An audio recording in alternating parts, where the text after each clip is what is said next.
Good morning, everyone. I would like to thank everybody for attending today. We will go ahead and call the Lake County Planning Commission meetings scheduled for June 23rd, 2022 to order. We will begin with the Pledge of Allegiance. I pledge allegiance to the flag of the United States of America and to the republic for which it stands, one nation, under God, indivisible, with liberty and justice for all.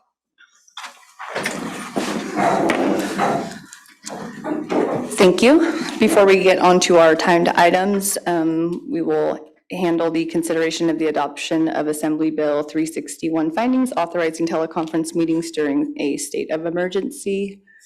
Any discussion amongst the commissioners before we make a motion and a decision?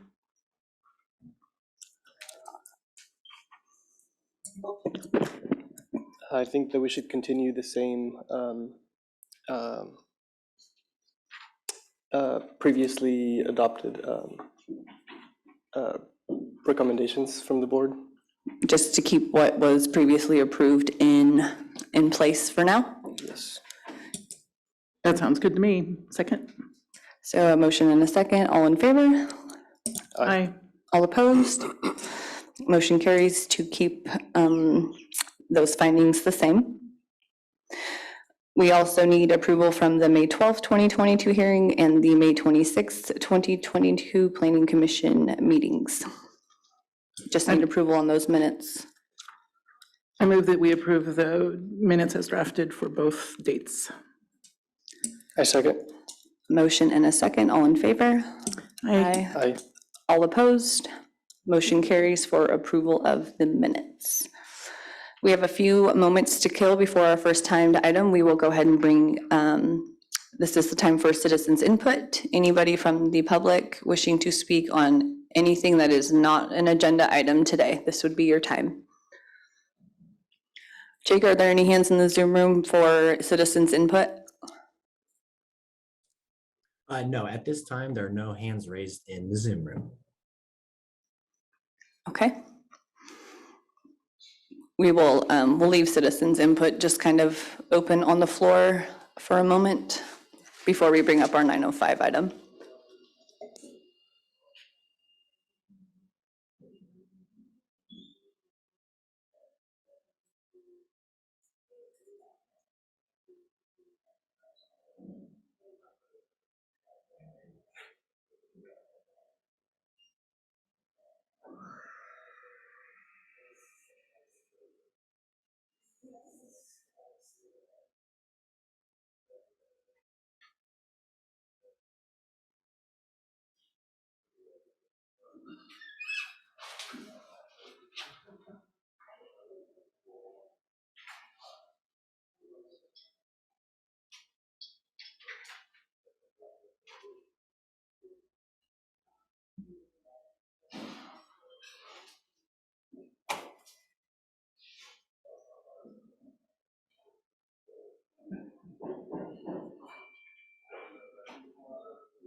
I'm going to officially close citizens input and move on to our first agenda item, time for 905. This is a continuance from April 28th, 2022, public hearing on consideration of major use permit UP 19-42 and a mitigated negative declaration 19-61. The applicant, Bottle Rock Farms FJA Trust, is proposing 2 acres of medicinal commercial cannabis canopy area and 2 acres of adult use commercial cannabis canopy for a total of 4 acres of outdoor canopy area. The project includes one 4,750 square foot processing building and a 1,000 square foot immature plant area. The project is located at 9900 and 10030 Bottle Rock Road, Kelseyville, California, and further described as APNs 001-057-22 and 001-057-23. Staff, it has been brought to my attention that there's a request for a continuance on this item. Yes. Your mic's not on. I can hear you, but your mic's not on. Sam, could we work on Andrew's mic? Try it. All right, There you are. yes, I can elaborate on that request. The initial continuance was due to concerns about piecemealing the project and the appropriate environmental review. While that has been addressed, our building division has determined that the applicants need to obtain the appropriate grading permits. And while this was happening, it became aware to staff that there was another request for tribal consultation with the Big Valley Band of Pomo, which has been scheduled for July 5th. So our initial request would have been to continue to July 14th, but due to the request for tribal consultation, I believe we are requesting a continuance to July 28th. Correct. Okay, so a date certain on that. And the applicant was notified and Yes, the they're applicant aware is of it. aware. Okay, thank you, Andrew. Any discussion or anything, since we're not going to have the staff report presented? I move to continue item number 1 to July 28th, 2022. Second. Okay, all in favor of the continuance until July 28th, 2022? Aye. Aye. Aye. All opposed? Motion carries for a continuance until July 28th, 2022. We have a few moments in between. I'm showing a time of 9:07 before we take up our timed 9:10 item.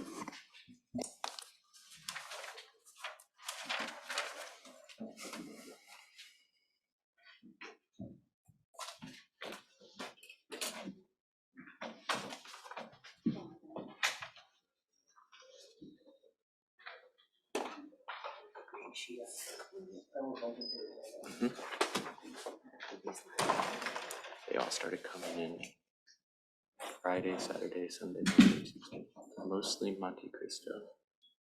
The community, there's a, yeah, and we had included those as well.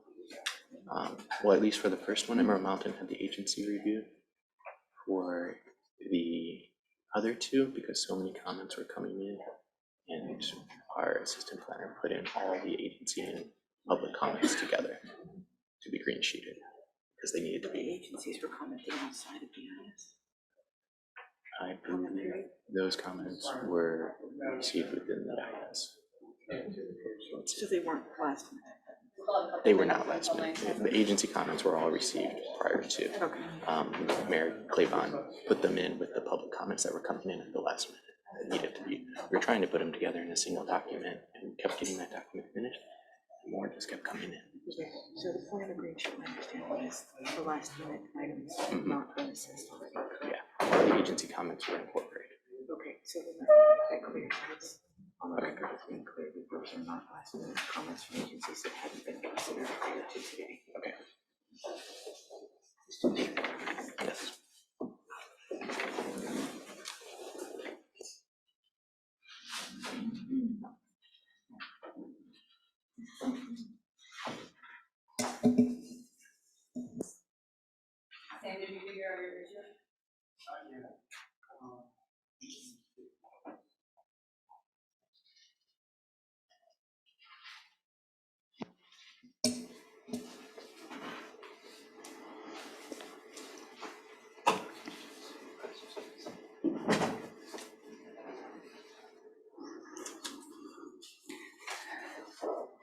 We will now bring up our second agenda item, time for 9:10.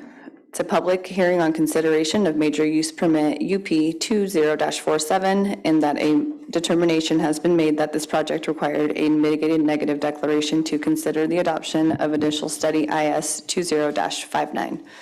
The applicant, Emerald Mountain Farms Incorporated, Norman Graham, is proposing 2 A-type 3 outdoor cultivation licenses with a total canopy area of 67,562 square feet and A-type 13 distributor transfer only self-distribution license.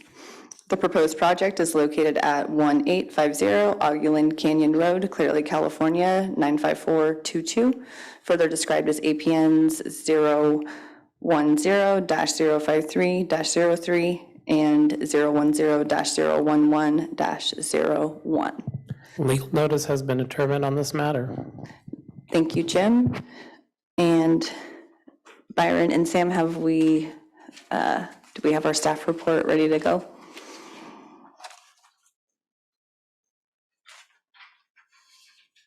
I'm ready to go. I'm not sure if it's. You're ready to go?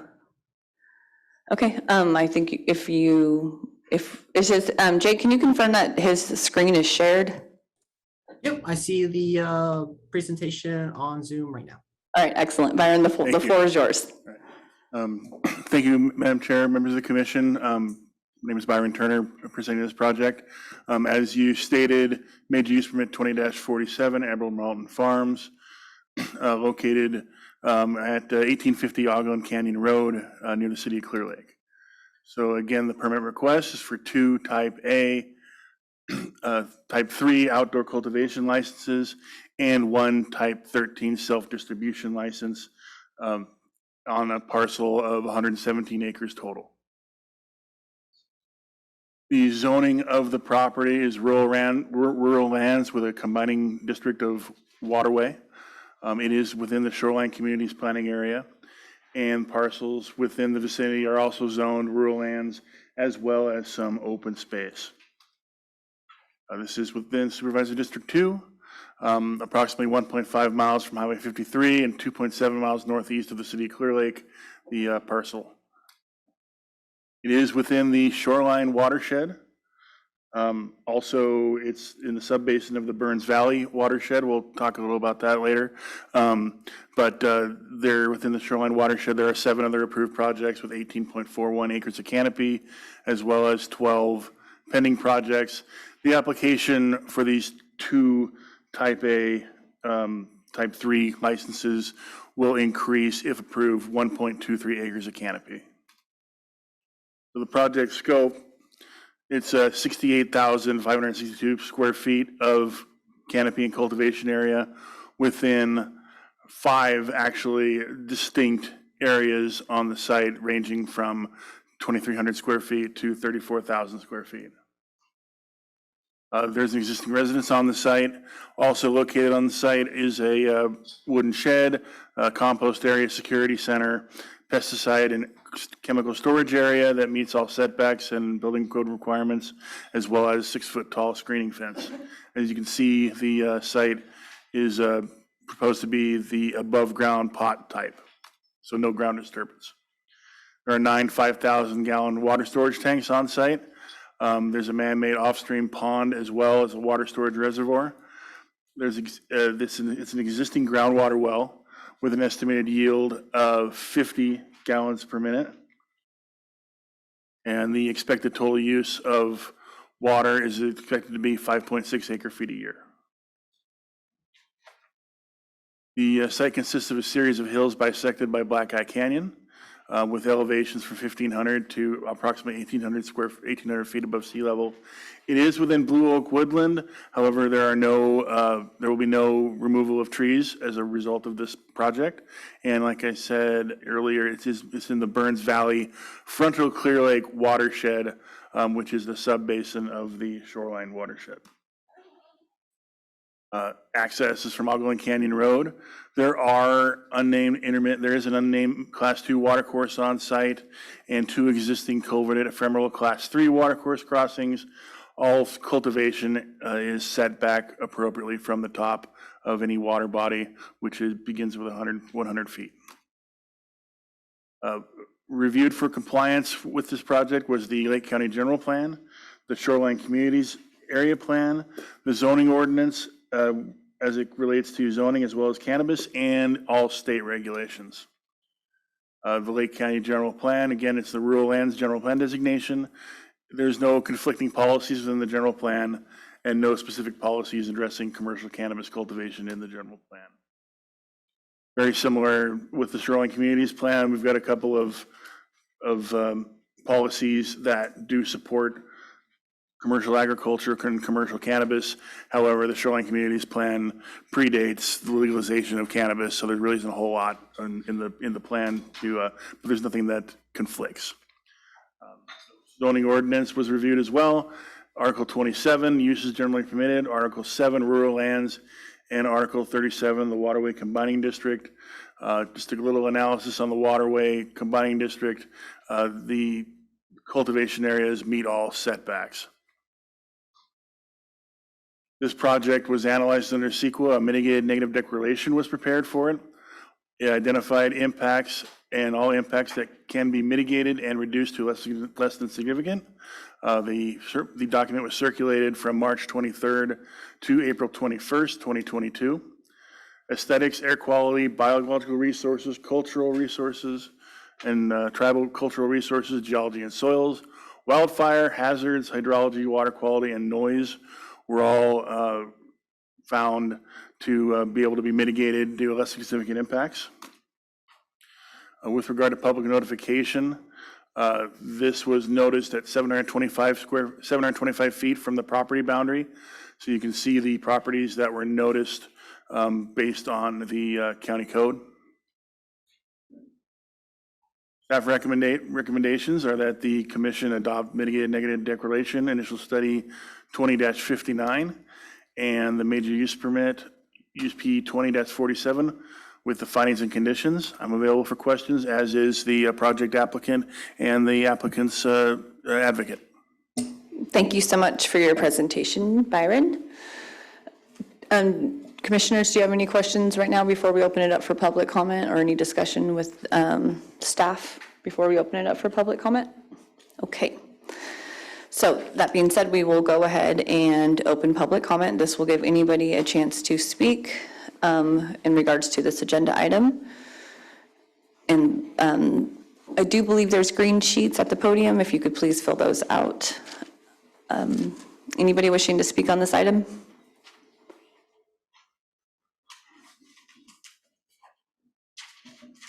Good morning. Good morning. My name is Norman Grimm. From Emerald Mountain Farms. I want to say thank you all for your time here today. Give us this opportunity.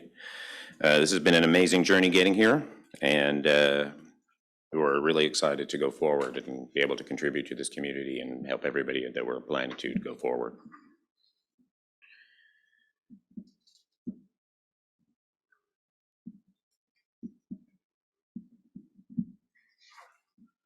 Thank you very much for your time. Thank you for filling that out, and thank you for your comment.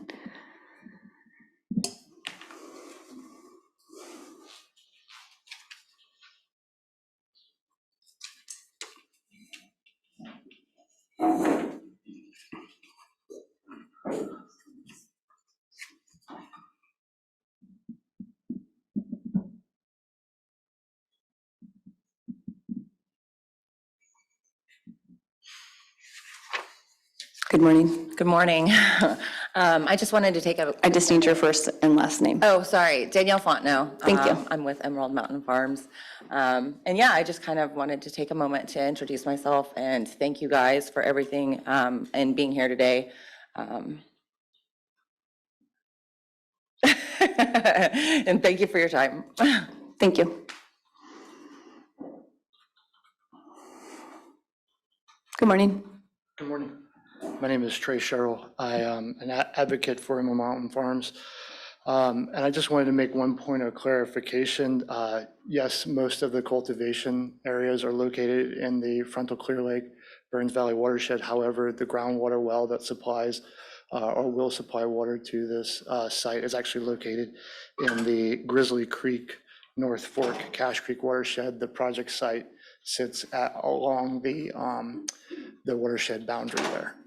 So I just wanted to make that point of clarification. Thank you. Thank you.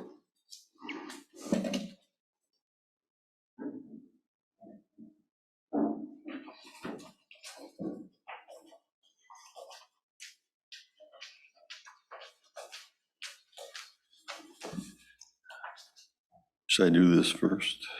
Whatever works for you.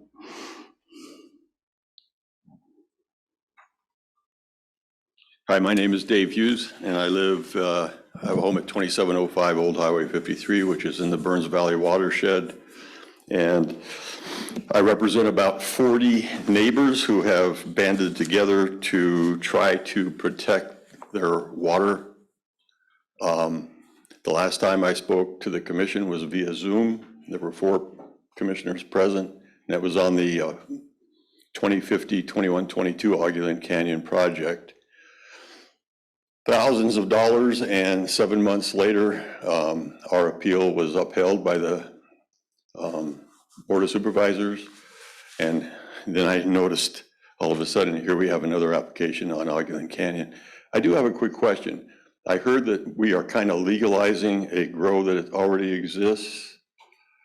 Maybe he got an early grow permit. I'm not sure what is there growing ongoing now at the site? I believe this was a site that had an early activation. Okay. And again, it's not, go ahead. Andrew, can you confirm? Yeah, I've been to the site recently, and I was going to expand upon the presentation with some details here soon, but there is not currently cultivation on the site. There's not? There is not. Okay, cool. I wanted to hand out a couple of things real quick, and I'm trying to keep this short, but I want to make sure that the commission is aware of the Burns Valley watershed, where it goes, and the number of applications in the Augulin Canyon area. There's two pages on each one. Basically, this map shows the Burns Valley watershed. It extends on both sides of Highway 53, almost to Highway 20. It's replenished with rainwater primarily. There's no subsurface that we're aware of. One thing I noted in their hydrology report, there's no mention of the aquifers in the Burns Valley Basin, although he did just mention their well is not apparently in the Burns Valley Basin. Most of the wells in the Burns Valley area that I represent are probably 60 to 80 feet. I know there's one down from me that's 125 feet. The ag wells go down much deeper, 250, 300 feet, and produce more water. It's our feeling that the fact that the basin is recharged with rainwater means the water hits the surface and makes its way down into our basin and then into the lower basin. And our feeling is that if there's too much pumping, especially during a drought, if there's too much pumping, it will affect the volume of water we have available to us as residents. That was one of our contentions on the appeal on the 2050 project. And we think it's relevant. I did send the hydrology report to our hydrologist. We spent over $5,000 on the appeal with a hydrologist, and he was not able to get back to me with any suggestions at this point. I also wanted to reiterate cumulative impacts may be changes resulting from a single project or a number of separate projects. The cumulative impact for several projects is the change in the environment which results from the incremental impact of the project when added to other closely related past, present, reasonably foreseeable, probable future projects. So we don't think at 2050 they did an adequate cumulative impact analysis. We don't think this one necessarily has either, although again, if we can show that it's not going to affect the Burns Valley Basin, we obviously don't have as much of a concern. Again, I wanted to point out on this map, I also showed a couple of vineyards. There are vineyards in that area also, but all these blue lines are either approved or pending cannabis grows. in the Ogden Canyon area. A couple of them are in the city limits. So I wanted to make sure you saw the magnitude of that neighborhood and what's going on. In conversation with Scott Brown, he owns Caltech Pump. He's familiar with that area. He mentioned that a well can work as a conduit to actually allow water to flow from one aquifer to the other. The top 20 feet of a well is sealed. The bore is usually wider than, you might have an 8-inch bore with a 4-inch pipe going down. And after the first 20 feet of concrete, it's all gravelly. So that can work as a conduit to, let's say, transport water from the upper aquifer to the lower aquifer. So again, we're concerned about the effect of that on our aquifer.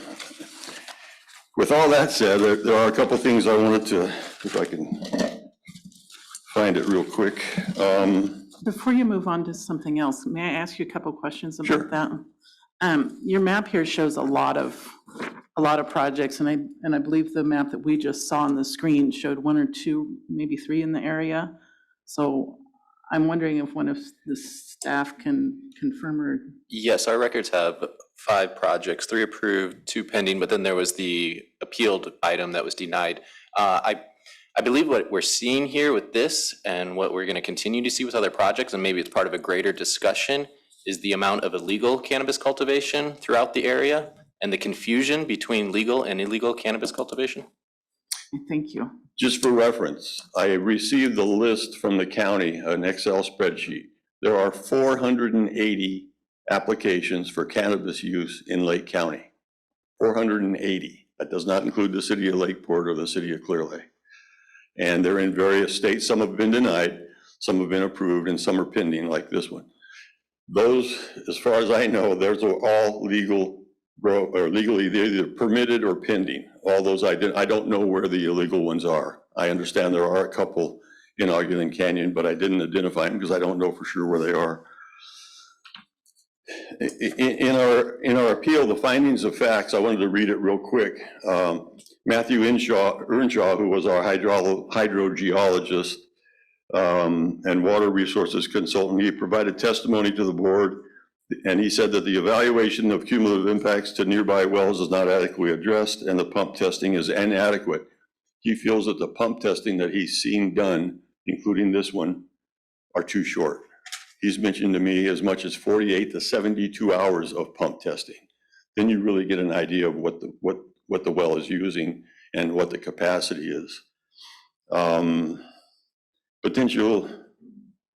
The potential issue existed in regard to the evaluation of this project in terms of cumulative impacts given the other cannabis cultivation sites in the area, and I think that's relevant to this. Evaluation of cumulative impacts conducted on behalf of the project applicant did not consider the proposed project along with the groundwater demands of nearby projects and other reasonably foreseeable projects in the area that could contribute cumulative impacts. And I think that kind of applies here. I don't think they went far enough in their cumulative impact part of the hydrology report. Long duration pumping tests with corresponding groundwater elevation measurements did not appear to have been performed. And that's where I go back to talking about maybe a 72-hour.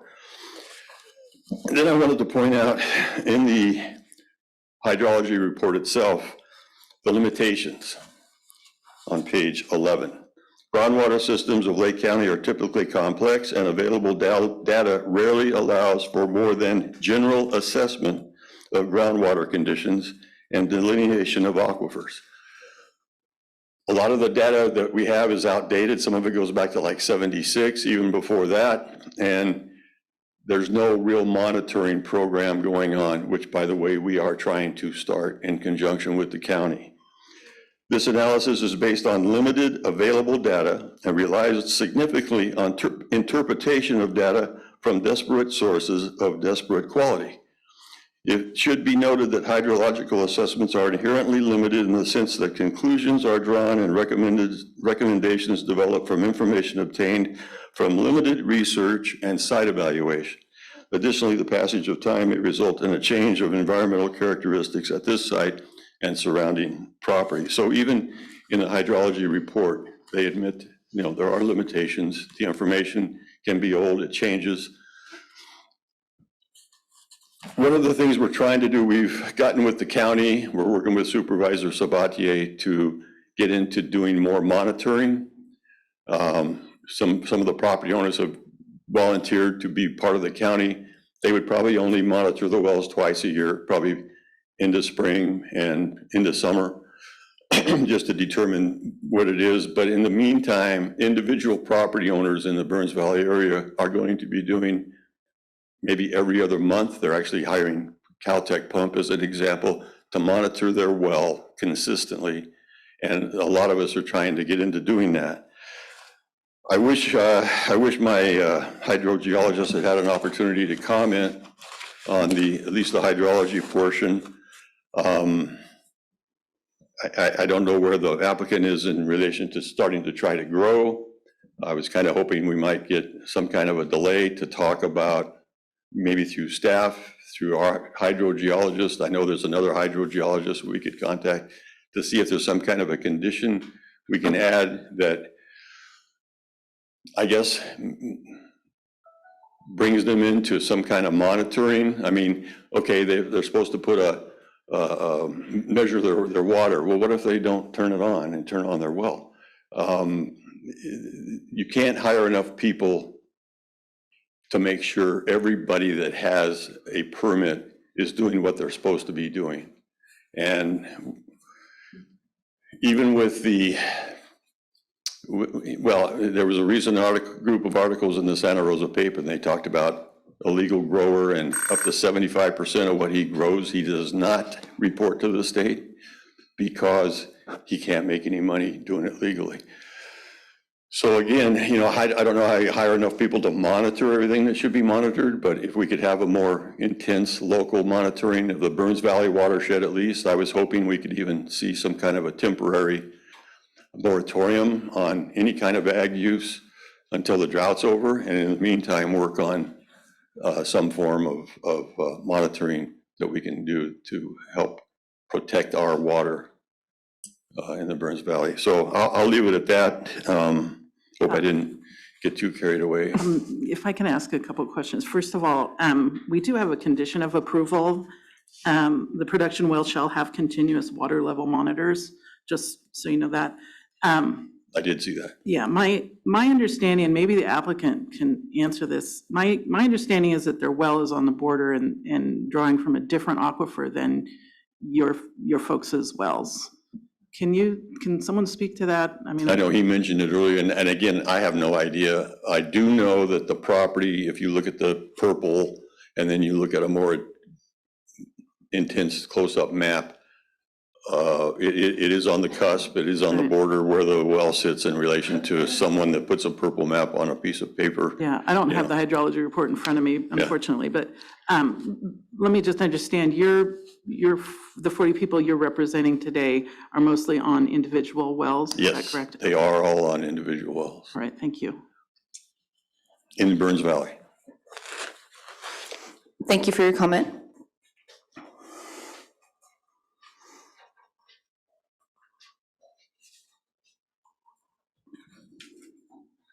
Good morning, Trey Sherrill, the applicant's advocate.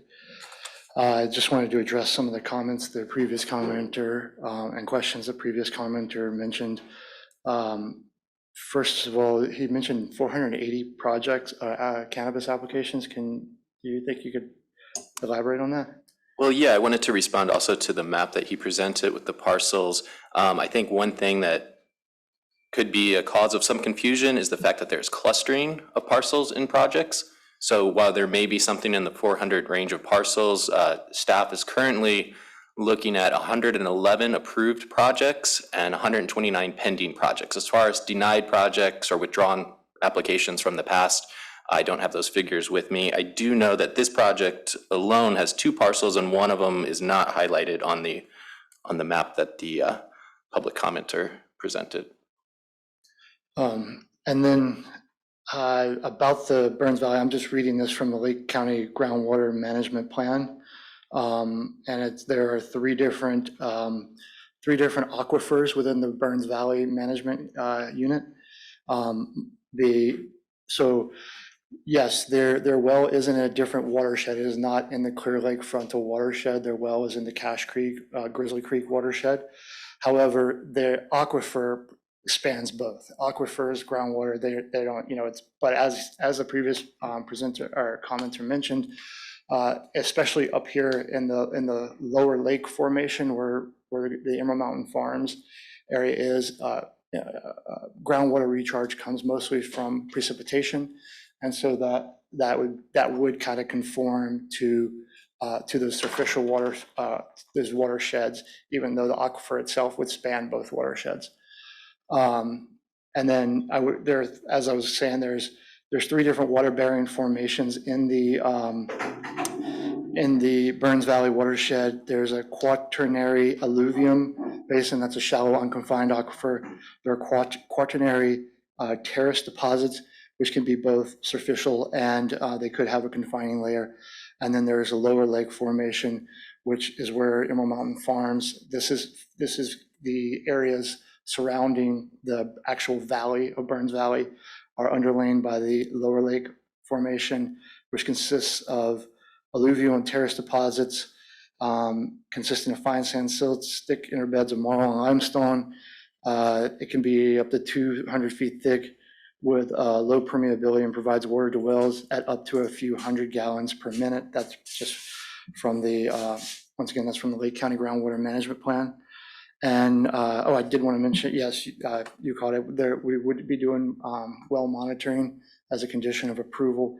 And finally, the neighbor whose groundwater well is, or whose domestic well is closest to Emerald Mountain Farms property and their well, she had concerns, and my clients, they're neighbors, so they were talking. She had concerns that somehow water using their well would impact hers.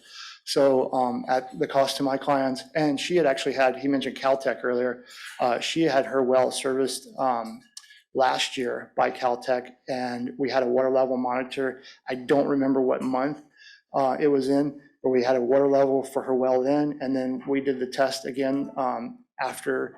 So it was earlier this year, and then we ran a test.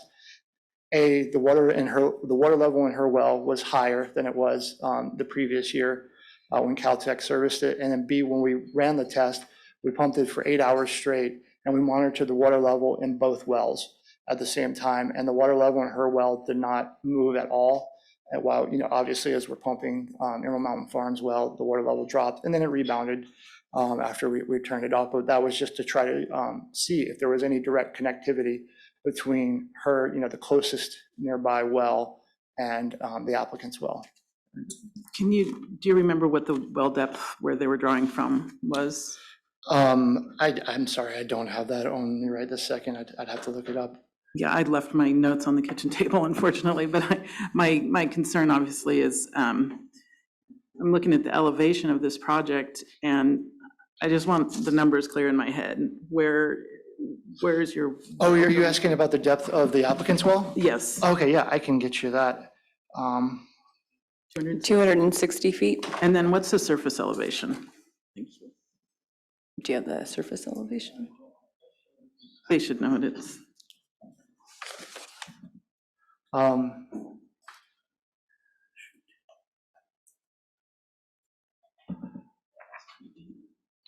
Approximately, the surface elevation of the well is approximately 1,800 feet, give or take 40 feet. Right, thank you. Any other questions that I may be able to add? Sure, I have a question. So you said that you guys did a well test this year. On the report I have, the well test was done in January of 2021 at 30 gallons per minute. Is that the same as this year? No, this was a test just specifically, so that the test you're referring to was done for the hydrology study. The test I'm referring to is once public noticing went out for the CEQA review for the initial study. Of course, the neighbor received that notice and then became concerned. But she had a great, my clients and the neighbor have a great relationship. And so they're like, hey, why don't we test this? And it's like, so they ran a 8-hour pump test. They pumped the well at, I believe, 30 gallons a minute. And I'm sorry. The applicant's well? got Yes, they pump, Emerald Mountain Farms pump their well at 30 gallons a minute, and they And the monitor neighbor at the same time to see, right? exactly to see if there was any connectivity, and the water level in her well did not drop at all. And the neighboring well closest, the depth on that was what? I can give you that.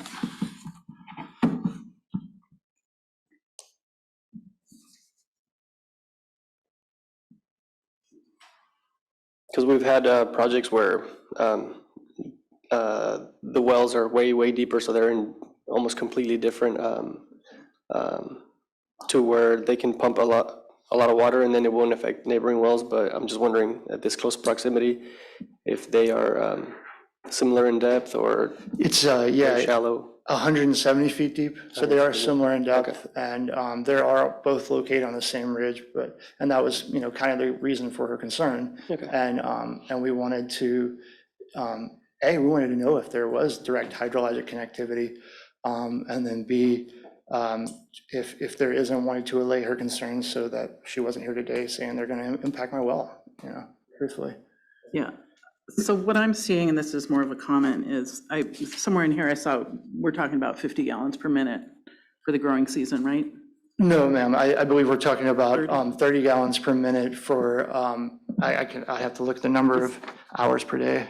Is that the capacity? Well, That's the ability. The well has the ability, if it had a pump larger, it could, when it was drilled, could produce 55 gallons a minute. Okay, But the current pump there is limited about 30 gallons a minute. yeah, I think you're going to need 50 gallons per minute, but that's just an opinion.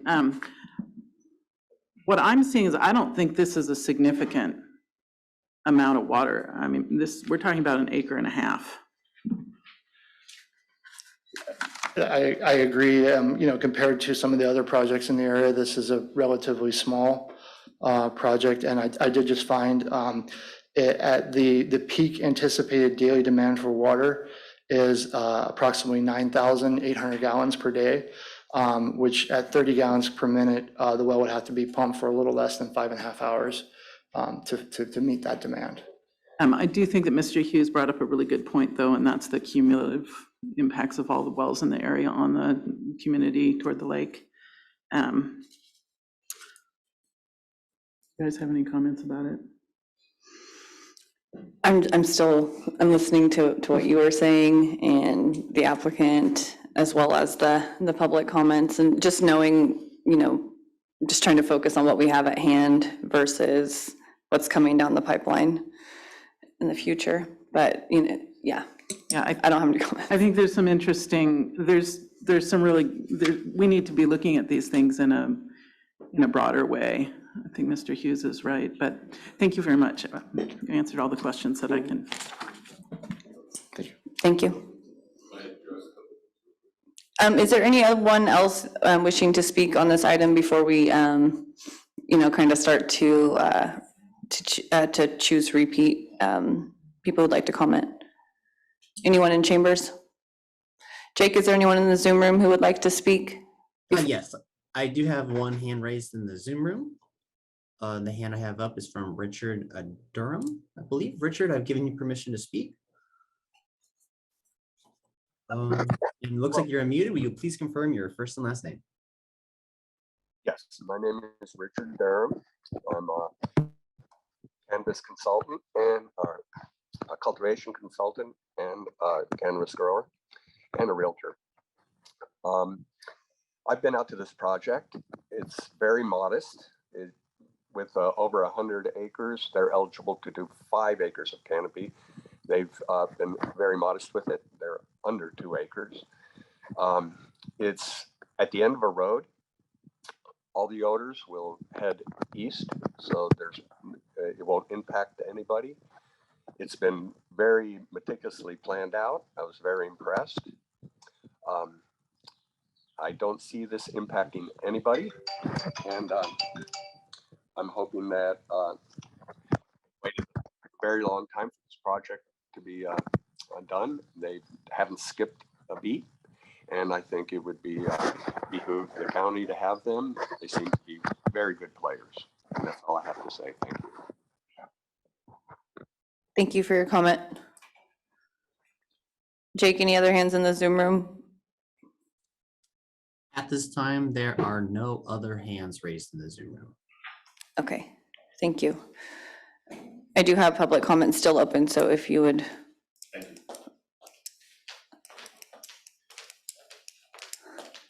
In the, Dave Hughes again, in the packet, there's a letter from that neighbor, Kat Christine Sundquist, and I actually called her yesterday.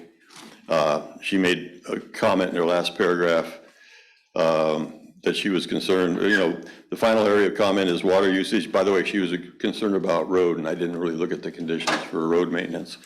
The final area of comment is water usage condition of my well, especially during a severe drought, and this was April 20th.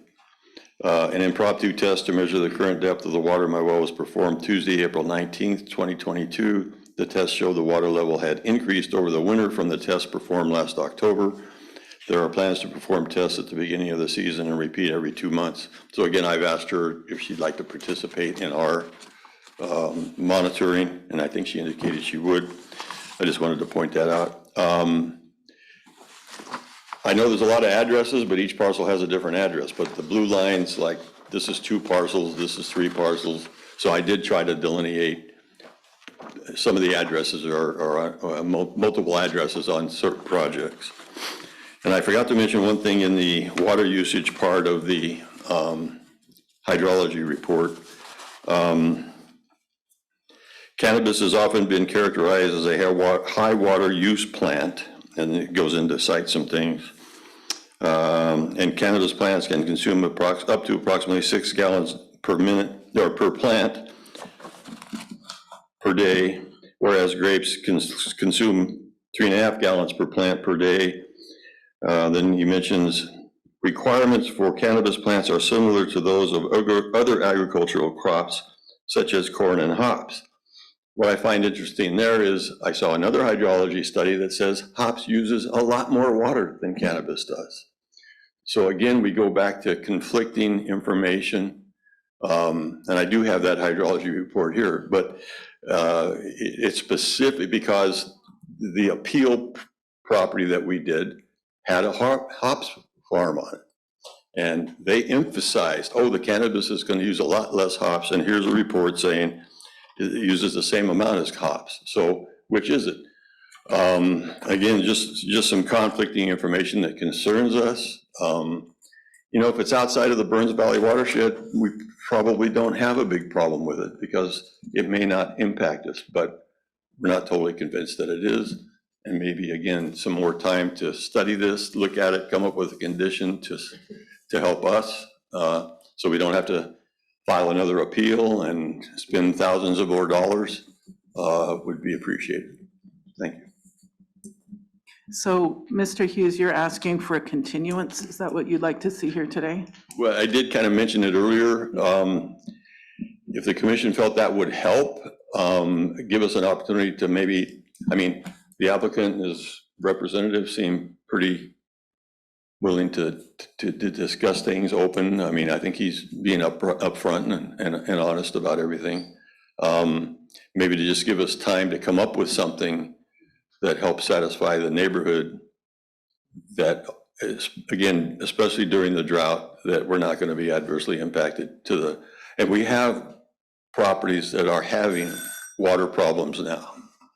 So, I put a water storage tank in my house last year. I hadn't really experienced anything yet, but I just thought it was the prudent thing to do. So, anyway, if you felt a continuance could help, we'd be more than happy to meet with the applicant, give us some time. I might be able to get our hydrologist involved a little bit. Again, it's just coming up with some condition that kind of helps us protect our water. Thank you very much. And just about the water consumption, I'm very familiar with the hops that were there. They were friends of mine. I felt that they were pretty similar to grapes, actually. But the numbers that we're using, this is not a lot of research has been done on cannabis. So I understand that it's kind of nebulous, but it seems like everyone's using the 6 gallons per day per plant number. Okay. And that's coming from, the other counties that are much more humid than us. So I suspect that actually they use a lot more than that. But if this, what I'm looking at is the well capacity. Right, So they're not going to be pumping more than 55 gallons. okay, So, but thank you. all right. If anyone else, public comment is still open, so if you'd like to come speak, just please be sure to state your first and last name. Hi, my name's Randy Wilk, and I have a very quick comment. We have a 1,200-year mega drought right now, and I don't think this is a new precedent, and we need to take this into consideration, and I don't see it being taken into consideration as a contingency plan. We need all the water we can get for viable sources. The lake is a half a foot down by this point. It should be normal. People are struggling just to get water out of the lake, the water districts, for example. And then the other thing that's involved here, we're comparing apples to oranges when we're talking about plants. For one thing, if you're talking about an established vineyard, that takes a lot less water than planting a new harvest, a new crop. That's much different. And the other thing is they're talking about staggering harvests, meaning planting in multiple times over a 2 or 3 month period and then taking water. And then on top of it, I can't get a clear answer when is it 450 plants per acre or 2,000 plants per acre? That's my comment. Thank you, commissioners. Thank you for your comment. Public comment is still open if anyone wishes to speak before we bring it back to the commissioners for discussion. Jake, is there anybody in the Zoom room? At this time, there are no hands raised in the Zoom room. Thank you. I had a question for the applicant. In the report, stated that the project would reduce the estimated water usage here from estimated from 1,825,000 gallons to 2,542,000 gallons, reduced to 1,642,000. So that's only like a $250,000 gallon reduction. Are you guys going to be planting less, or what's your plan for reducing that in drought period?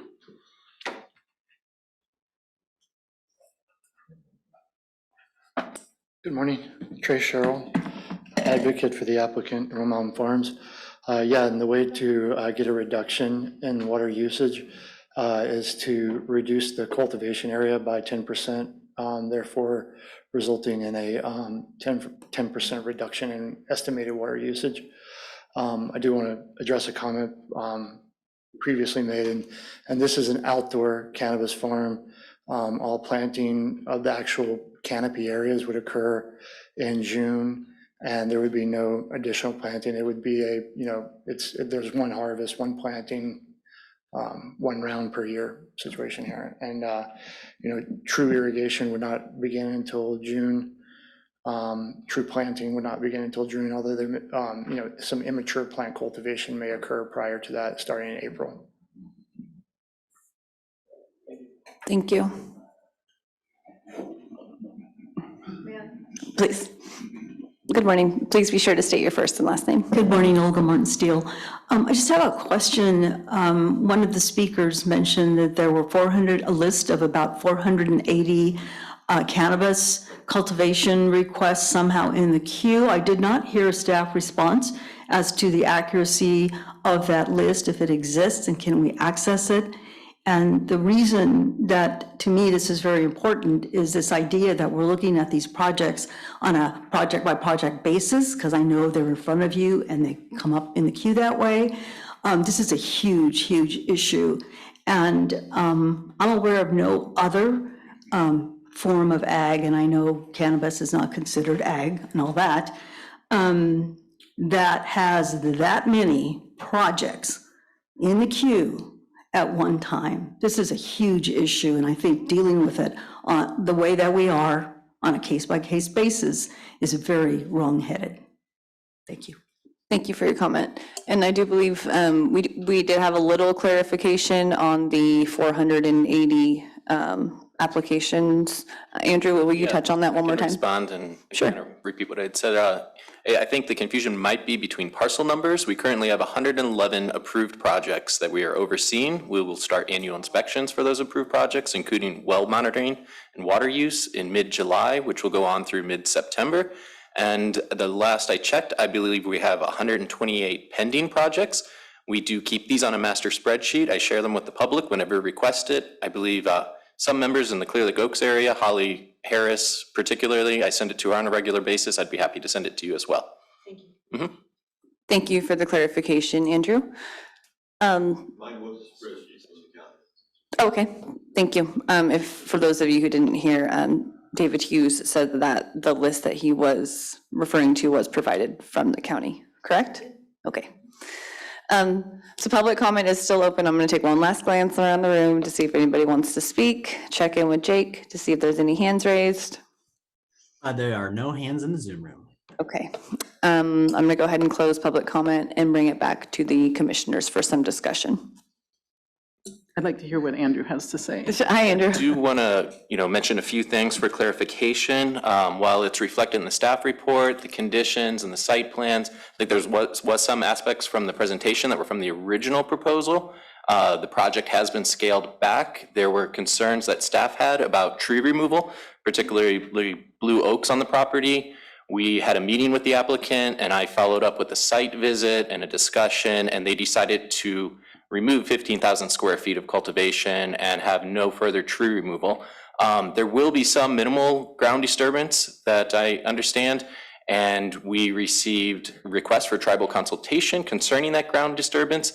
Since then, that was on June 1st that we had our first meeting, and I followed up with a site visit with tribal representative on June 3rd. And an agreement has put in place and a condition has been added to that. A monitor will be there for any ground disturbance. So I just wanted to add that to the presentation. Thank you. Commissioner Chavez? Well, I don't believe that we need to move this item. I think that what we've heard today with water usage and was enough to move this project or to continue forward with this project and approve it today. Commissioner Fields, how do you feel? Well, I really appreciate the input from the public, Mr. Hughes especially.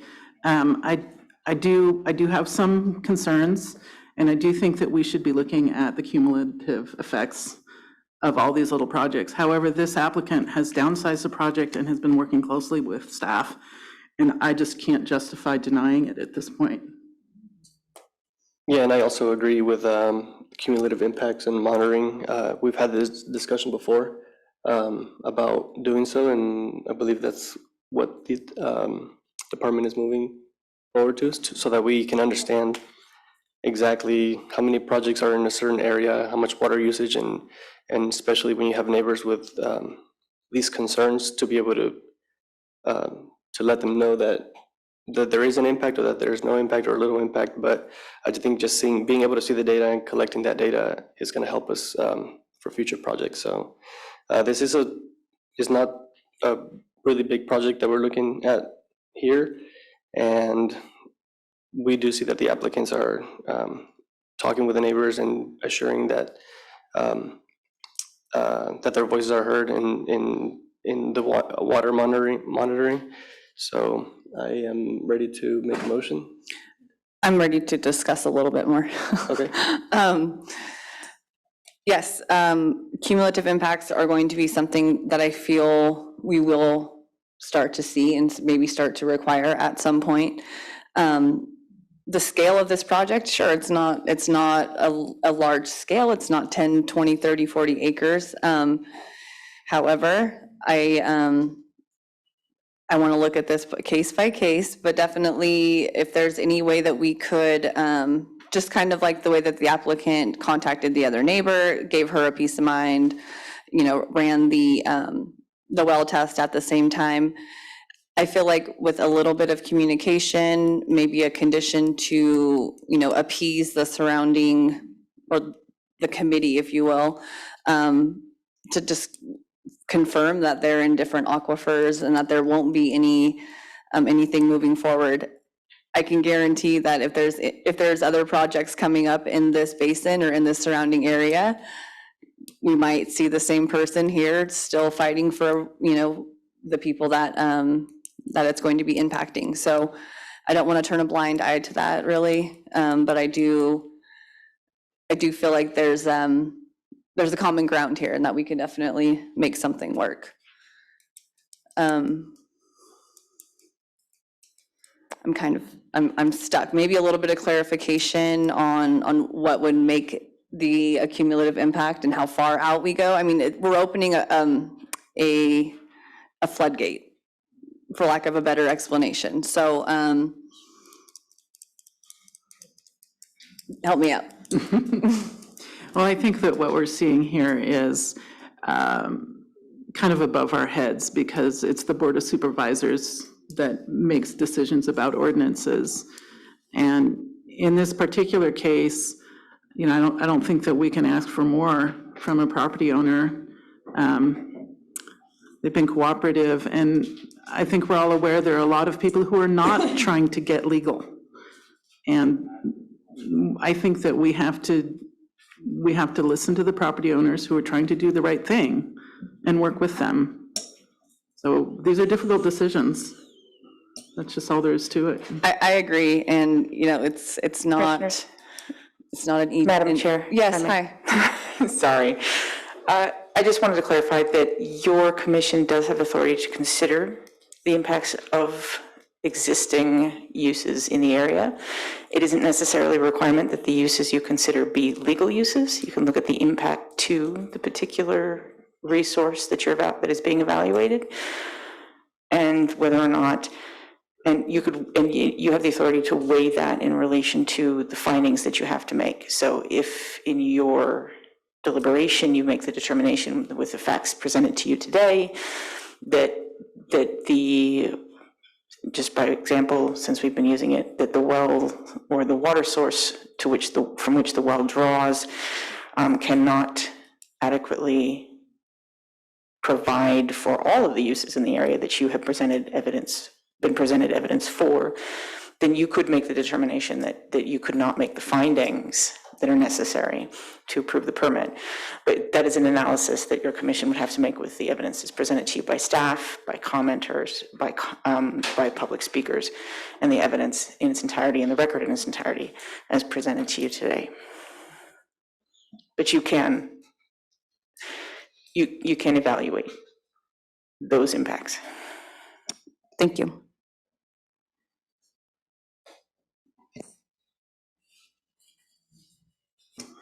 Okay, I'm prepared to make a motion. Did you have any further discussion? Okay.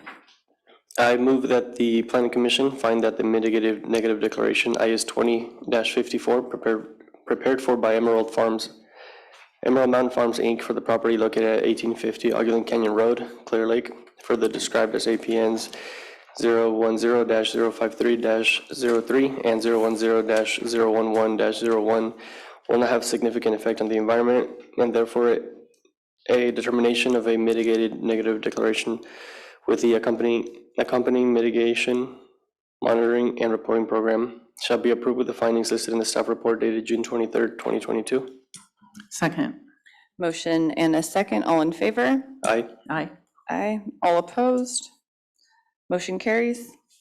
I further move that the Planning Commission find that the major use permit UP 20-47 applied for by Emerald Mountain Farms, Inc.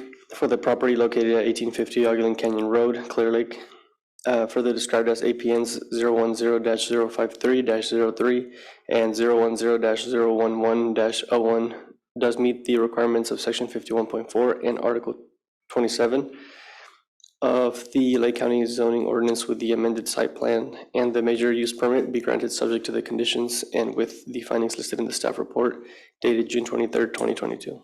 Second. All in favor? Aye. All opposed? Motion carries. Please note that the applicant or any interested person is reminded that the zoning ordinance provides for a 7 calendar day appeal period. If there is a disagreement with the Planning Commission, an appeal to the Board of Supervisors may be filed. The appropriate forms and applicable fees must be submitted prior to 5 p.m. on or before the 7th calendar day following the Commission's final determination.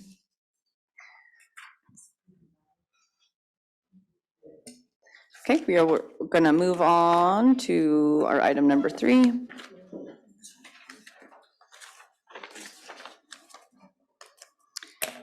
It's our timed item for 9:15. It's a public hearing on consideration of major use permit UP 21-06, and that a determination has been made that this project required a mitigated negative declaration to consider the adoption of initial study IS 21-06.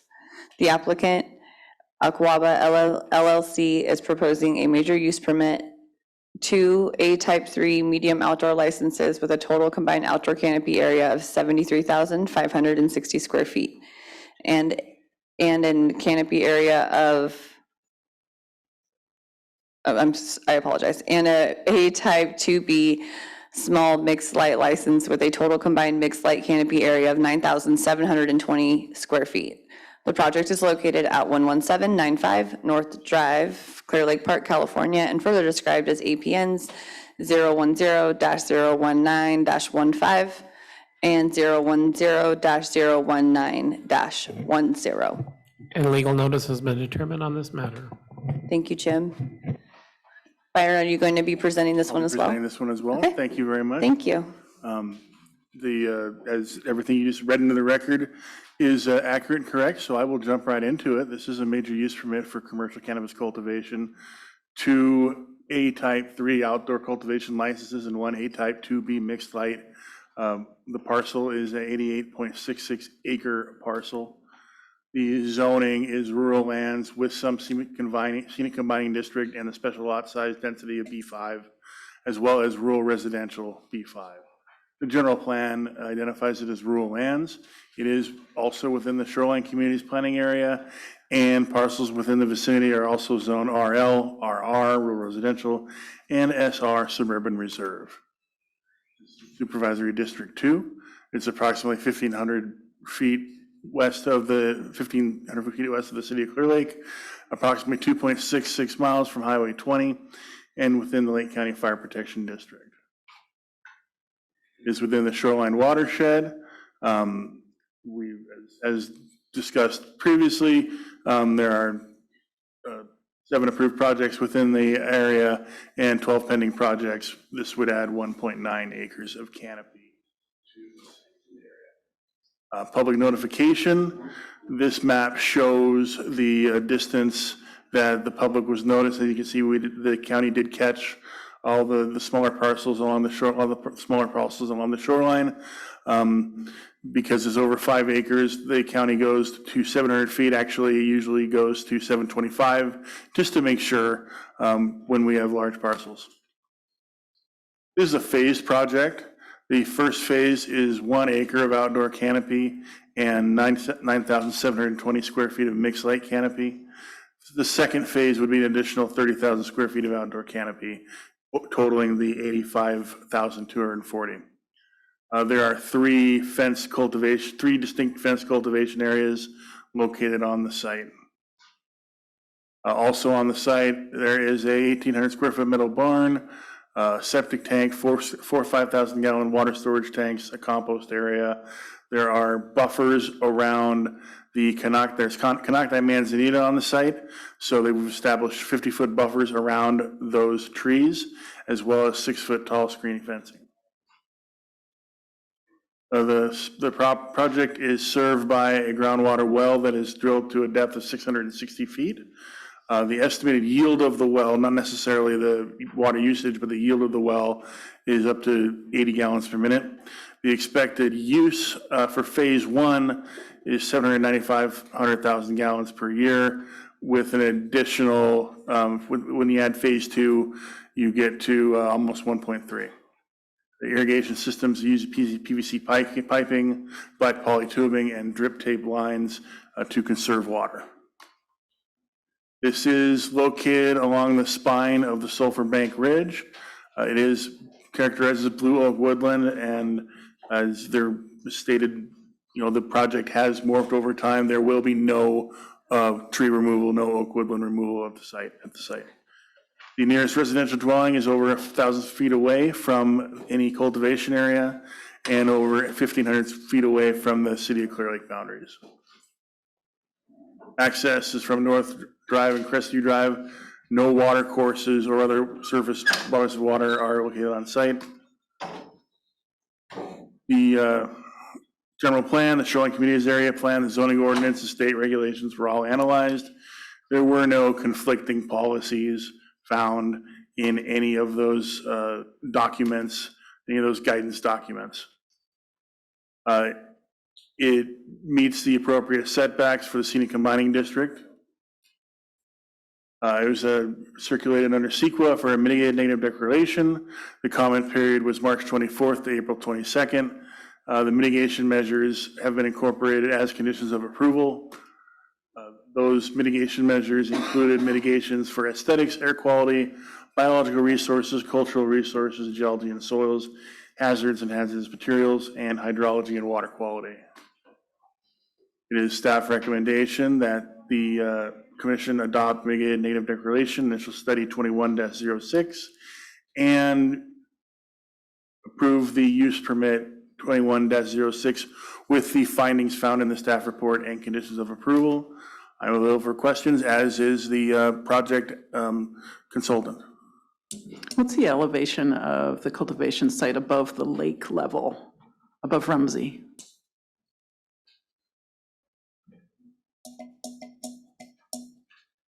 The applicant might have that information quicker than I have, but I'm looking at the staff report. 80? 1,800. 1,800. 1,800 is the elevation. What is the elevation of the lake? So the elevation of the lake is 1,350, right? So this well is going to be drawing from below lake level. If it's 600 feet deep, 660 feet deep.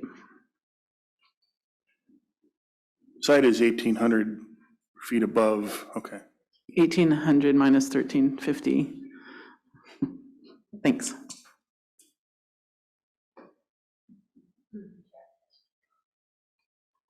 Any other questions for the applicant or for staff before we open it up for public comment? Sure. Where's the applicant? I believe the consultant is here.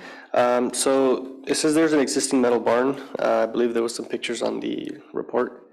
When was that built?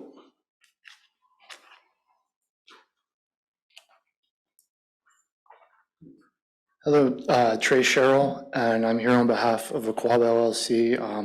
The applicant is sorry that they could not be here, but they are currently sick with COVID and didn't want to expose anyone naturally.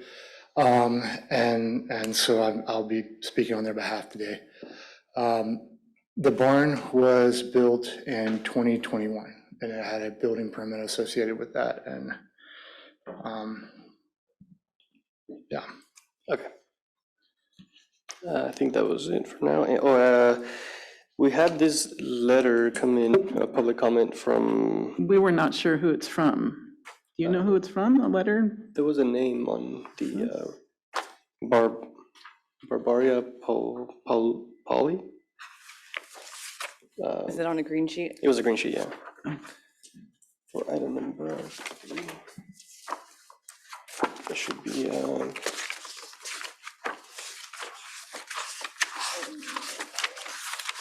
Well, it was regarding surveying and moving fences and getting a surveying and something like that. I was just wondering how that interaction went. So Andrew may even be able to answer this better. Yeah, I than can speak to that, and I have a letter from our county surveyor. Which I can read. Sure. Thank you. Yeah, that was my concern as well. So there is a neighbor concerned about the location of the fence on the property line. The fence, I believe, was placed within the property, is my understanding. and the applicant had issues with people trespassing on the property, especially around 4th of July, where people wanted to get up on the ridge and see fireworks and stuff like that. But, you know, concerns about trespassing in general. And they moved the fence to the property line with, I guess, under the direction of a survey that they had completed. However, to the, I guess, integrity of that survey, our county surveyor, Michael Mueller, wrote, "The Department of Consumer Affairs Licensing Board for Surveyors and Engineers, known as the Board of Professional Engineers, Land Surveyors, and Geologists, took action to revoke the license that allowed Mr. Copsey, registered civil engineer, number 26920, to practice land surveying in the state of California. That case is published as case number 1235-A and went into effect on October 31st, 2021. Some of the records of surveys then being prepared by Mr. Copsey were not completed when the board action went into effect. Those surveys were no longer able to be reviewed and corrected by Mr. Copsey, so they were not able to be completed. However, because those surveys had been submitted for review to the county prior to the revocation of Mr. Copsey's license, these maps had to be filed in conformance with state law and the direction of the BPEL-SG, which is the Board of Professional Engineers, Land Surveyors, and Geologists. Those surveys, which were unable to be completed, had a note added onto them in handwriting by the County Surveyor's Office, which said the following: County Surveyor's Notes. This map is being filed in compliance with state law. Alternate boundary locations may exist. A complete review was not able to be completed due to case number 1235-A. These incomplete surveys are filed in Book 100 of Record Surveys at the following pages: 27 plus 28, 29 plus 30, 35, 36, 37, 39, and 42. None of these maps should be relied upon as a typical record of survey, as they were deemed incomplete due to the inability of the Mr. Copsey to comply with any required correction that would have been needed to bring them into technical correctness. They represent the opinion of someone who is unable to legally practice land surveying. No county decision should be made which relies on the information contained on these maps. If at all possible, please request or require that a new correct survey is completed by someone licensed to practice land surveying." From Michael A. Mueller, County Surveyor, Department of Public Works, County of Lake. With that in mind, I did submit an updated conditions of approval, primarily concerned with the security fencing. You know, the project description mentions security fencing around the cultivation area itself. The cultivation area is located well within any setbacks that are required. It's in the center of the property. I just want to make sure that that security fence is just around the cultivation area, and the fence on the perimeter of the property is not supposed to serve as the security fence. Concerning that fence and the location and the neighbors' concerns, it's my understanding that's a civil issue between them and it does not affect the project. If I may, the fence that is along the perimeter of the parcel is for keeping livestock on the property. It's not the security fence for the cultivation area. And also, I would like to make a correction. I pulled up the county GIS, and the project site is at approximately 1,890 feet of elevation. And then I guess I could find out the elevation of the lake here.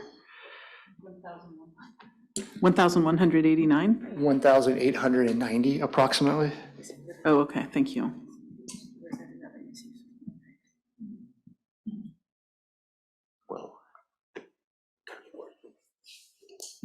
Yeah, so it's still more than 100 feet below lake level, looks like.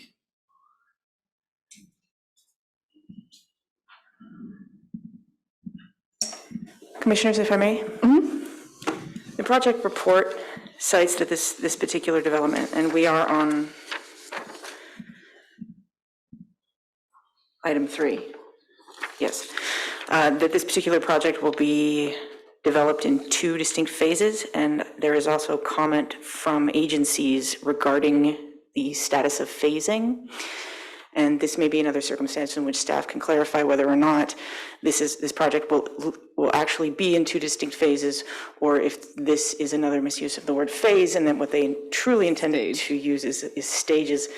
If this is in fact a phased project, I'll remind you, your commission, I'm sure, remembers that the CEQA requires that the project, as much as applicable, can be evaluated its entirety as both phases, and that anything that cannot be evaluated now would need to return for further CEQA evaluation later in the future phases. Thank you. And is there confirmation that it's in phases or stages? Byron, staff? I'm going to refer to the initial study, but I do believe that the entire project was reviewed as part of the initial study. Thank you.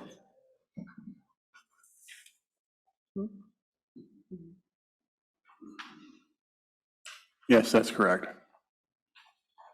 So stages as opposed to So yes, phases? as based on my understanding, then sounds like stage is the appropriate word, not Okay. phase. Thank you. Public comment is open, so if anybody has anything to say on this agenda item, feel free to speak. Jake, is there any hands in the Zoom room? At this time, no, there are no hands raised in the Zoom room. Okay, thank you.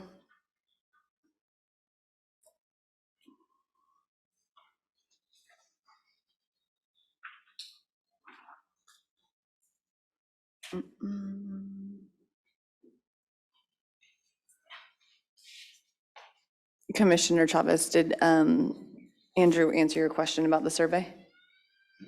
Yes. Okay. Well, it looked like it wouldn't necessarily affect the project since it's all in the center of the property, so we wouldn't have any setback issues.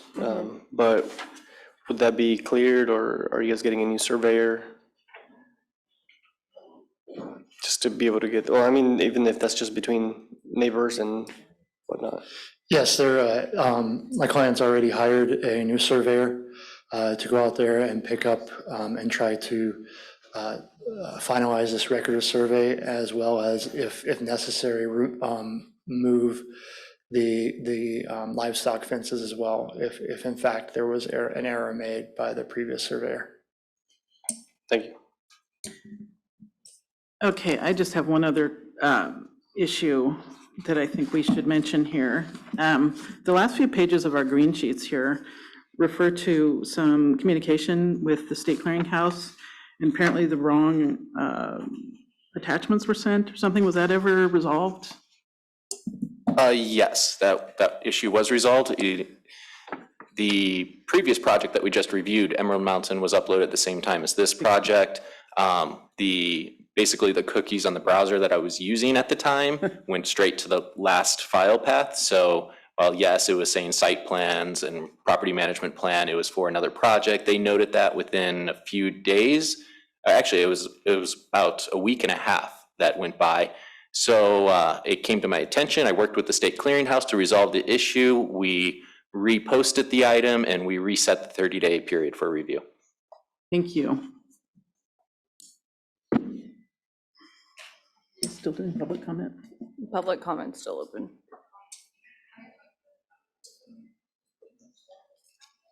So in the new report presented today, so there will be no more tree removal needed any That's longer. correct.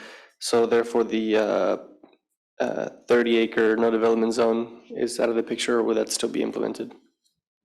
No more.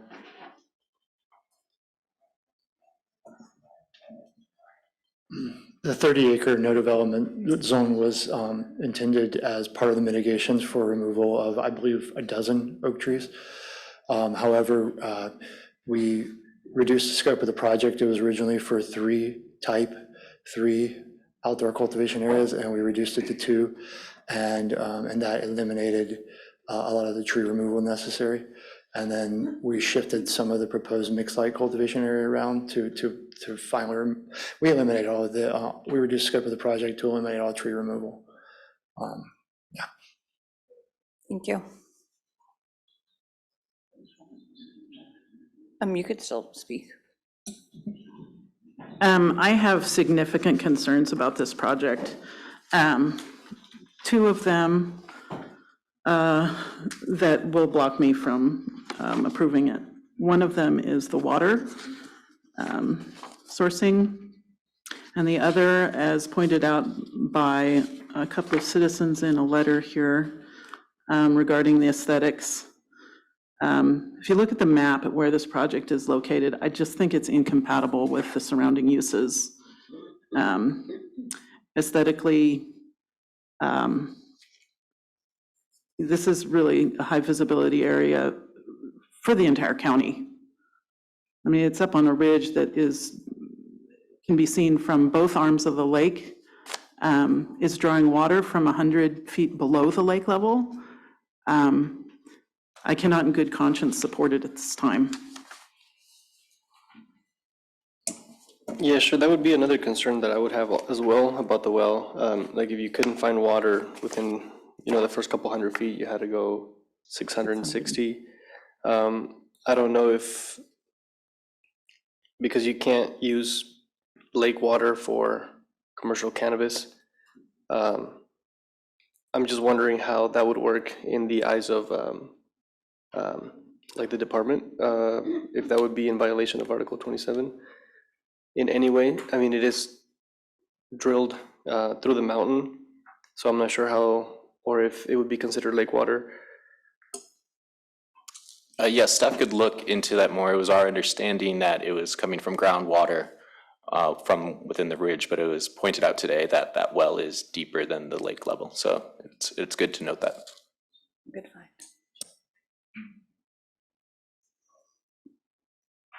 And because we have to make an what do you call it? Unanimous decision,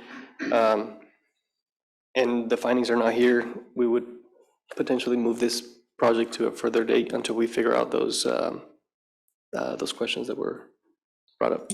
Yeah, in my mind, the only motion that I can make is denial. And what do you feel giving them more time would do? Well, to figure out that water usage concern would be the main thing that would either move this project forward or it'd be denied. If we move on today, it would fail to pass. Therefore, giving you guys more time to figure that out would potentially give us the okay from where the water source is coming from, and if it's considered lake water or groundwater, then we can have a better, potentially better outcome. Nicole? I was simply going to suggest that if your commission feels that it's possible for you to reach an approval, but you're simply missing information that would assist you in making an informed decision that would allow you to make the findings that you have to make, then you can certainly move to continue the item and then give direction to staff, as Commissioner Chavez just did, as far as what specifically you're looking for, what information you think is missing that would allow you to make that decision. You also have the option that if there is not information that could be provided here that would allow you to reach an approval, you could vote no, you could make a motion to deny. And if you do feel that you have enough information here, that there is appropriate information here for you to make the findings that are necessary, you can also make a motion to approve. I will also again remind you, as I'm sure you're always aware, because there are just a quorum, there are three of you, it's just a quorum, just barely, then a 1-2 vote would be a denial. Yeah, and that's one of my concerns as well, not having the other inputs from the other commissioners to make the findings for this project, so I would move to continue it. Staff or the applicant, how much time do you feel you would need to confirm whether you're pulling water from the lake or if it's groundwater? I know timeframes are kind of all over the place right now. Yeah. Is there any other reason why there wasn't any other water besides, hey, let's go 660 feet and pull from the lake? Or, and I'm not saying that it is pulled from the lake, but is there a way to verify that it's not? Yeah, I'm going to have to consult with a hydrogeologist on that. But I do know that Sulphur Bank Ridge is a unique geologic feature, and it would be different from the sedimentary geology under the lake. Definitely. But as far as making that determination at this moment, would have to dig into it. Yes, and consult an expert in that particular aspect. So that being said, I think, do you know when the first meeting is in July? Could it even be continued to that one? July 14th. July 14th? Thank you, Andrew. July 14th. I think Jim is shaking his head. That agenda is full.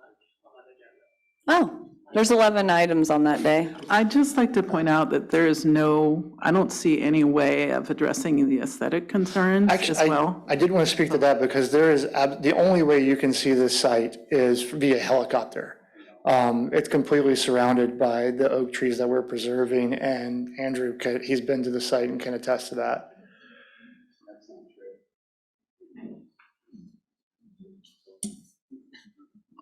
Well, it sounds like in order for me to support the project, I would have to see that myself. I understand. So at this point, I'm not willing to approve it.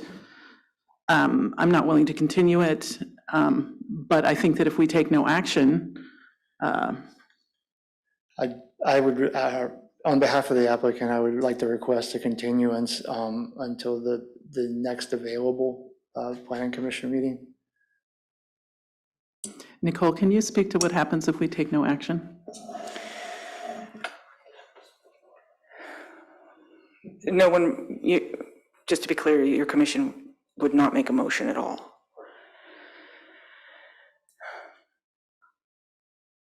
Can we take a break for a couple of minutes so that I can double check and be sure I have an appropriate answer for that? I'm showing a time of 10:31. We will resume at 5:36 after a 5-minute break. Thank you. Oh, excuse me, 10:36. I don't even know what I said. Oh.